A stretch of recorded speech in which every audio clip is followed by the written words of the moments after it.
what I'm going to do is I'm going to run you through just some ideas around positive psychology, do a few little experiments with you, and look at and work with you around sort of thinking about how we might use technology under the current circumstances, which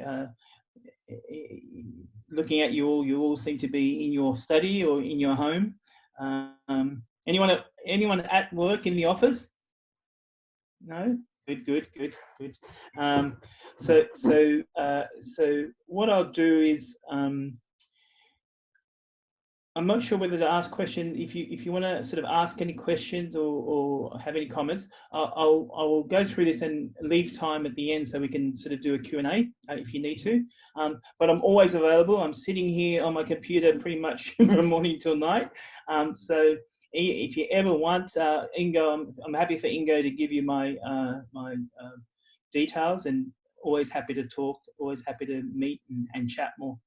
It's not as if I've got other things to do anymore, but we're allowed out once a day, so I walk once a day, but that's it. The rest of the time I'm here. All right, so I'm Professor of Strategy and Technology, and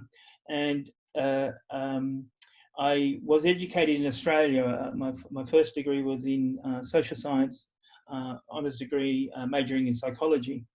And in that, I looked at the cognitive behavioural barriers to acceptance of changes in policy, for example. Ironically, in food safety. So it was about how we stop people getting food poisoning. And then I did a PhD. My PhD focused on what we call phenomenological psychology. So it's about how we come together to experience the world, and particularly when we come from very different mindsets and ways of viewing the world. So I've always been interested in how people collaborate, particularly under very complex collaboration. And typically I look at the way creativity is used in that process. So a lot of the papers I've done with my colleagues are in that area. The latest one, well, there's been a few more that have just come out with my co-author, Matt Mount, in long-range planning and California Management Review, but also our last paper in Human Relations, one Paper of the Year award, and that's on ideation, and that's on ideas. And it takes a practice theory perspective on ideas. So ideas typically are presented as these micro individual psychology sort of level of creativity. You know, you are creative, you've got the following factors and so on. We look at it more in terms of creativity as a relational process. So how creativity happens in collaboration. And a lot of my work, in fact, all my work looks at that co-creative aspect, the collaborative aspect of working together. And I'm particularly interested in technology now, so hence the title, Professor of Strategy and Technology. So what I'm going to do is just run you through a bit of an introduction around positive psychology. I've been part of the positive psychology network for a long time. And particularly following the work of the people out of Michigan on the positive organizational scholarship. So people like Jane Dutton and Kim Cameron and all these guys. So that's a quick overview of me. I was going to ask about each of you, but Ingo told me not to do that because it'll take the whole time. But I'll talk to you a little bit about social psychology and then bring it sort of around social distancing. Now, so this is what's happening at the moment in terms of why we're all sitting in our bedrooms and in our studies and in our lounge rooms. It's why we are social distancing. Although, you know, I don't know if social distancing is the right word. It could be physical distancing more than social distancing. But we've only done, you know, for most of us, we've only done a week so far. So it's a long way to go. And and it's very uncertain. But this is obviously creating a lot of anxiety, a lot of uncertainty. It's still unfolding, and there's a lot of fear around it. There's a lot of misinformation. So there's no doubt that we're dealing with a very significant, what in strategy we call environmental jolt. And life is, it's so delicate. It's a miracle that each of us are here. It is a miracle when you think about the chances of you being conceived, and that delicate hold in life. Sometimes we forget about it, but it's really there, and it does come to the forefront of our mind as we go through things like this, that we have a number of existential threats facing us. And it's not over dramatic to say that. This is the third serious virus to come out in a very short period of time. And we know the coronavirus, we've probably all had coronavirus before anyway. This is a new strain, and we don't know what the next strain will be like. So it's not to pretend that these things aren't scary. They are, right? But it's also about, having faith in our resiliency and our ability to deal with these sorts of things as well, particularly through human imagination. Human imagination is incredible. We do such incredible things in a whole range of areas. So positive psychology, I connected with positive psychology when I was at University of New South Wales, and it was essentially what attracted me to it was its focus on not just happiness, because that's only a very small part of it. It's not about being happy all the time. That's impossible. It's more about what are those things that help us thrive? What are those things that help us deal with those things that come towards us? And one of the biggest names in there is the big white guy on the right there, or your left, or is it my left or your right? Martin Seligman. Martin Seligman was also quite influential in the work on optimism, and also was the president of the American Psychological Association. And the guy in the middle is Chisholm Hayden, and together they really sort of started a global sort of movement in positive psychology. The beautiful lady on the other side left is Jane Dutton, and Jane Dutton was quite influential with a lot of the people at Michigan around really growing a stream or a type of positive psychology, essentially positive organizational scholarship. So where positive psychology focused on more sort of the individual psychological level of thriving and resilience and optimism and these sorts of things, the POS scholars, positive organizational scholars, really focused on the organizational aspects of this. So positive psychology sort of takes the view that if you look at the evolution of psychology, we had originally psychology was focused on aesthetics in terms of living the best life possible, of being the best self possible, and slowly it started to move into a different focus. Particularly around the time of large wars, where people would come back with post-traumatic stress disorder and what they called shell shock back then. All this, so it started to focus more on the abnormal psychology. So it moved away from looking at those things that make us that helps us excel to those things that are making us unwell, and it became focused on. Quite rightly so, very important. It became focused on sort of treating these things like depression and other mental disorders, and trying to sort of get humans functioning to a normal level. So to that point between wellness and illness. So its aim was to normalize us, to make us normal, and whatever normal meant. And what positive psychology sort of became more interested in is, all right, well, that is critical that we actually treat things like depression, but what about above that line? So how do we go from to areas of excellence, of areas of being the best we possibly can be, which takes us almost back to the ancient Greeks' notion of these ideas of self and identity and growth and becoming. And that's what kind of attracted me to it, because I like a number of people who study or work in this area, definitely people that I know, we have suffered from our own levels of mental illness ourselves. So it did actually connect with me at that level. So as I said, as POS Psych was really about optimal human functioning, okay, and it aims to really promote the factors that enable that functioning, not just at individual levels, but at community levels. And you'll see other forms, for example, positive organizational behavior, for example, which is out there as well.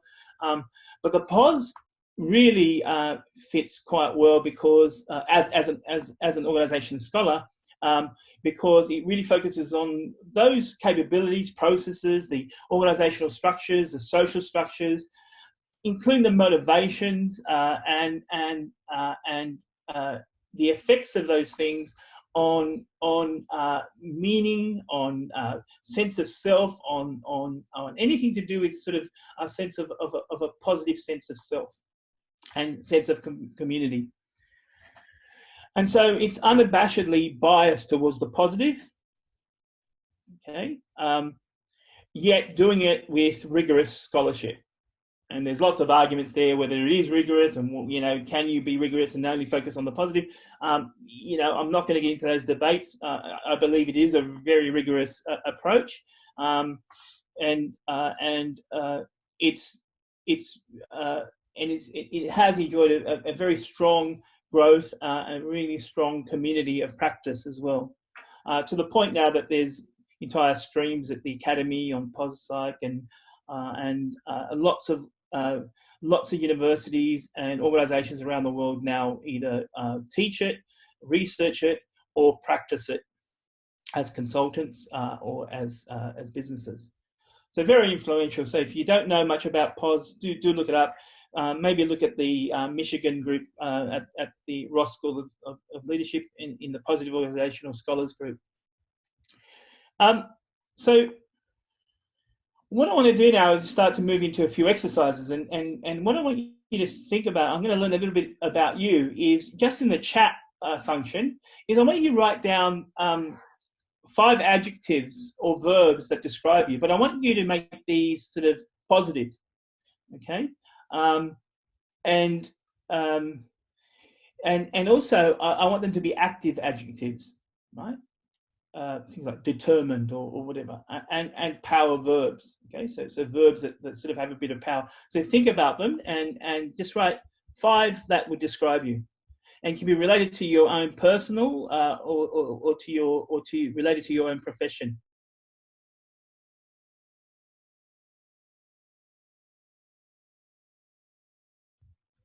So tenacious, playful, driven, adaptable. So how compassionate, lovely, driven, inquisitive, resilient, positive. So how beautiful are those words to describe yourself? Yeah. But how often would you use those words to describe yourself? And how often do you think of yourself in quite negative ways? How often are you comparing yourself to others? How often are you thinking about your weaknesses? And I want you to think about that, because these are part of your identity. And I want you to think about these words, and I want you to maybe write these down and have them somewhere where you can see them. So we'll come back to that in a little while, but just think about those, and I want you to try and build these into your self-talk.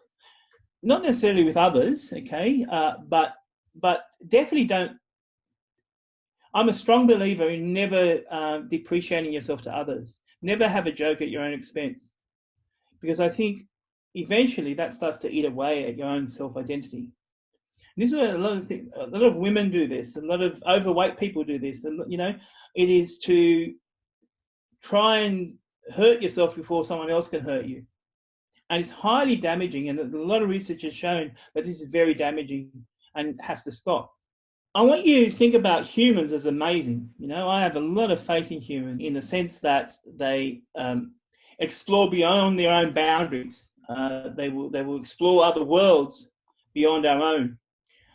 Create immense technologies to do that. We will take risks just to experience life and to experience something different. We will risk our own lives for other species. All right, this guy's not risking too much. He's very, very well protected, but the point still stands. We will risk our own lives for your iPad and your photos and your memorabilia. We think we are greater than nature. We think we can control nature and we can command nature like gods.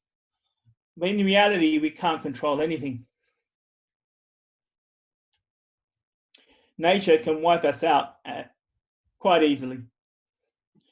And we risk everything for an idea or for a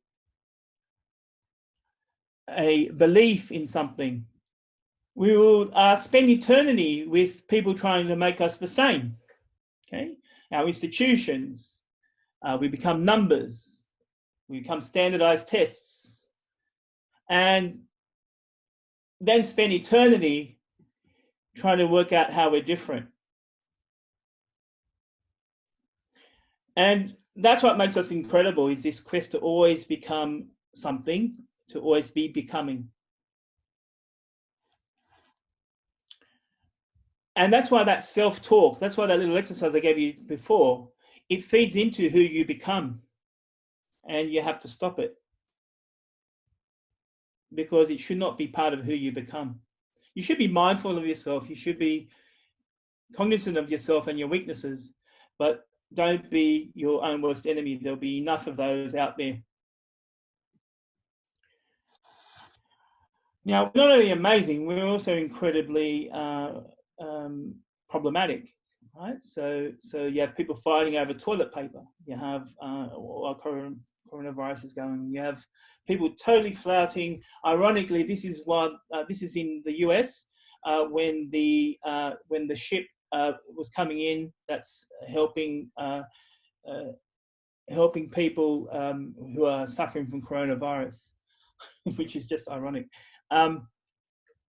So we do stupid things. We do horrible things, and we have to be, mindful of that as well. Now, I just want to continue with this theme regarding how we think and how we think about things, and how our knowledge and the way we think and the way we make decisions becomes kind of taken for granted. And if we don't think about what's behind how we make decisions, what's behind how we attain that knowledge, and really think critically and reflexively about that knowledge, how that can actually become an automatic form of decision making that lacks any real mindfulness in terms of what's driving that decision. Now, what I mean by that is a whole lot of gobbledygook academic speak. Let's do a little experiment, and I've put down here in English. So please use English as you do this experiment. Not because of Brexit or anything like that, but just indulge me. So let's do this experiment together and use English. Think in English. I want you to pick a number between 1 and 10. Okay. And just do this really quickly. I want you to multiply that number by 9. Done? Then I want you to reduce it to a single digit. So if you have double digits, I want you to add those digits together. So if you have 18, you go 1 plus 8 equals 9. and do it until you got 1 digit. You got your 1 digit? Yeah, everyone's got 1 digit. Now what I want you to do is subtract 5 from that digit. Done? Now, here comes the hard bit. Take that digit, so if it's a 1, you translate it to the letter of its corresponding letter of the alphabet. So if it's a 1, it's an A, a 2, it's a B, a 3, it's a C, 4, it's a D, and so on. Everyone still with me? Yeah? Now what I want you to do is I want you to think of a country that starts with that letter. And take the second letter of that country and think of an animal. And while you're at it, think of the color of that animal. Everyone done? Yeah? So who's got grey elephant from Denmark? Now, what's going on there? What's happening there? Why didn't you say an eagle from the Democratic Republic of Congo or an ostrich for the Dominican Republic? So the issue is that it's a controlled condition, because what you have is what we know about the brain is it stores information in particular ways through neural pathways, and we know through your socialization, through your education, that you will only come up with a limited set of responses. Right? So by ensuring that the number you come up with is 5, we know you're going to choose D, right? And we know the likelihood that the first thing that comes to your mind is going to be Denmark, because of the way your knowledge is structured. If you did it in German, you'd most likely come up with Deutschland, right?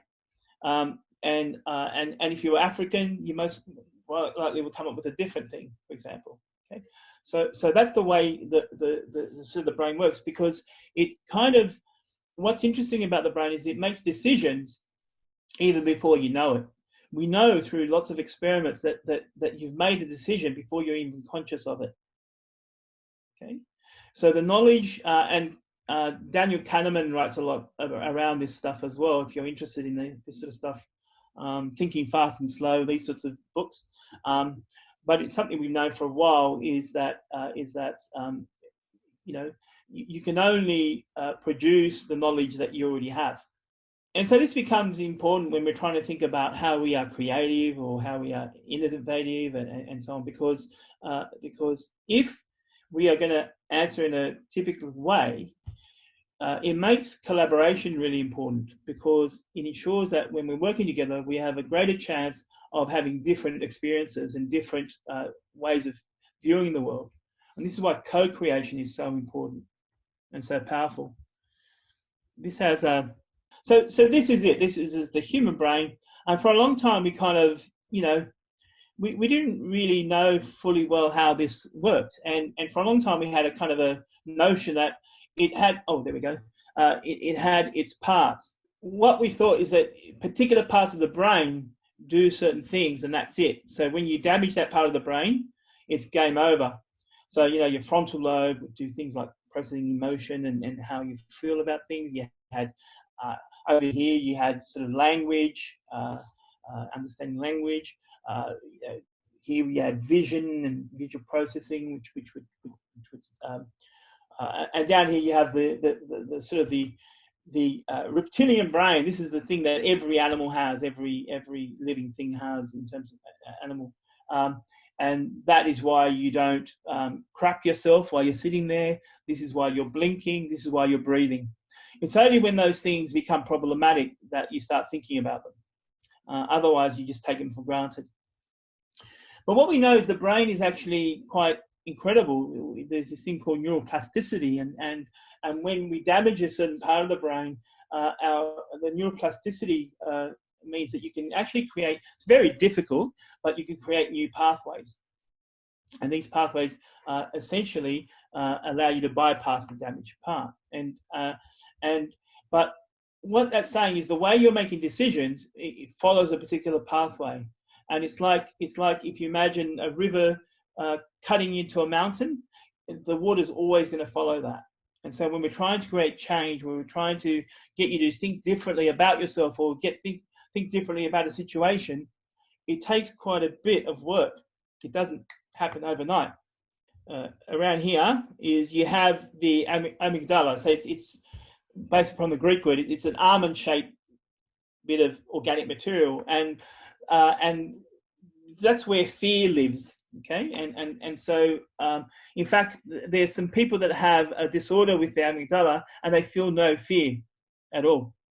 It's incredible. If you can actually watch some YouTube videos on that. But it's where fear resides, and fear is a really, really important emotion. And some believe fear is the default emotion, because for thousands of years it's kept us alive. If you're sitting in the cave and you think there might be a saber-toothed tiger outside, it's usually you're right, right? So often we have to take risks. So risk taking is an important part, and if your fear, is greater than your propensity to take risks, then you tend not to do anything. Fear is also future oriented. So if you think about the things you're worrying about, it's not the things that are happening, but the things that might happen. And often, if you think about, I just want you to think about the things you were worried about 5 years ago, right? So think about those things that you really were worried about 5 years ago. And where are they now? Think about the things you were worried about 10 years ago. So why will the things you're worried about today be any different to those in 5 years from now?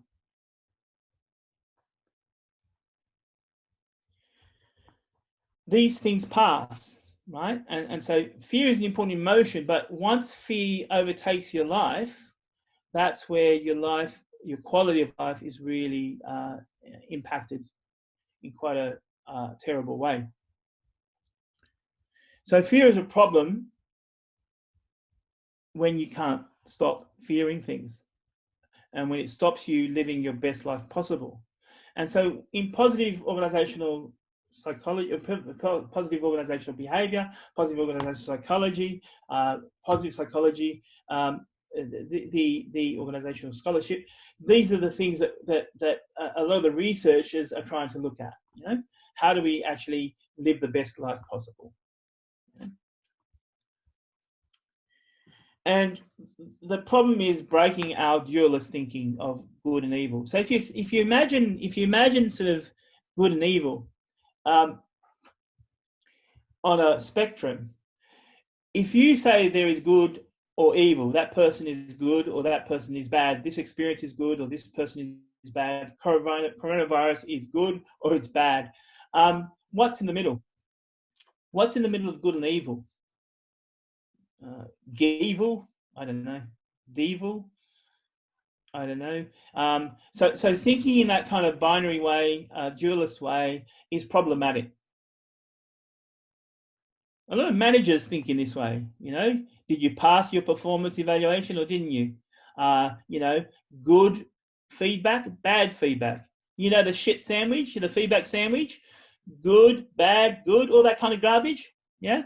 It's very simplistic thinking. They're simplistic shortcuts.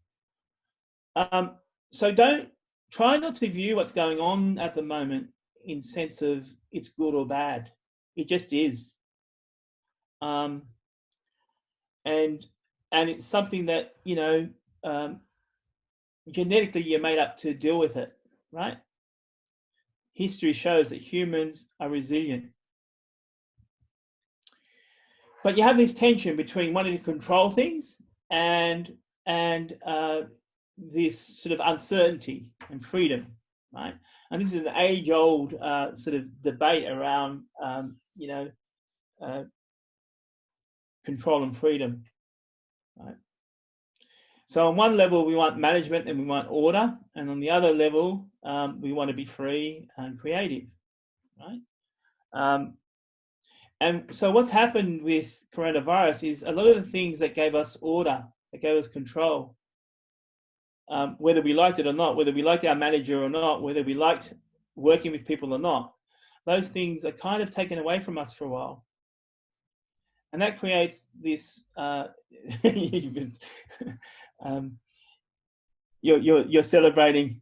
It's good.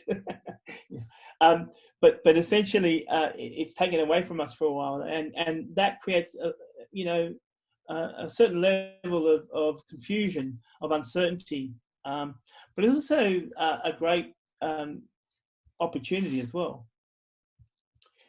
So it's really about letting go of those things, letting go of control. You don't need to have control. You don't need to control anyone. The ability to let go is very important under the current situation, because things are going to change, and some things are going to get worse, but other things are going to emerge, which become incredible opportunities for you. And it's okay. It's okay to be worried. It's okay to be anxious. It's okay to feel the world's uncertain. There's nothing wrong with that. It's a natural response. You're not feeling anything that's abnormal. It's natural. And you'll probably find most of us are feeling like that at some point during the day. It's even okay to be angry. It's also okay not to be worried, right? It's okay to be sad, and it's okay to be happy. It's okay to laugh. It's okay to have a laugh. And there's a lot of nurses and doctors at the moment who are using very dark humor to get through very difficult circumstances. It's okay to laugh. It's okay. The other thing you need to think about is strength, and that, I've no doubt each of you listening in, or most of you, have experienced something traumatic or something negative or something really challenging. And you're here today. And I want you to think about how you feel. How do you feel? I mean, if you look back at yourself and you got through that time in your life, what does that say about you?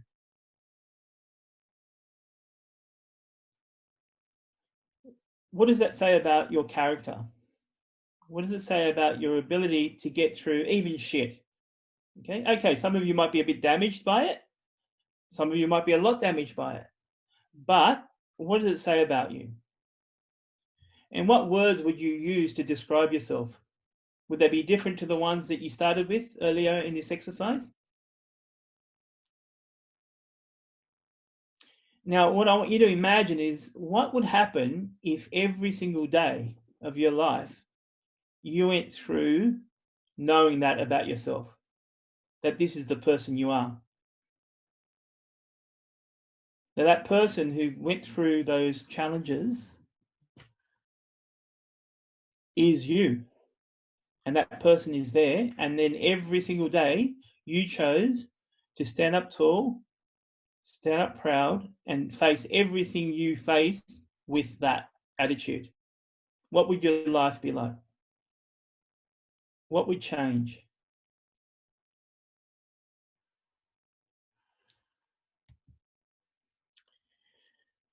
Remember, this is all about making sense of ourselves, making sense of others. Yeah, so really think about that. But think about when you're communicating with others about sense making, because sense making, Carl Weick wrote a lot around sense making, very important. He's written some really important papers. Another professor from Michigan, actually. But the sense-making process is really interesting, because often we can talk the same language and think we understand each other, but we don't. Let me run you through an example of how we can speak the same language but actually not really understand each other. So assume there's two people that meet, and first you sort of say, I have a garden, and the other person says, wow, fantastic, I've got a garden as well. That's so good. Yeah, but my garden has plants. Well, you know what? My garden has plants. Isn't that a coincidence? Wow, we got so much in common. I water my plants. Oh, brilliant. I water my plants too. This is, let's get married, right?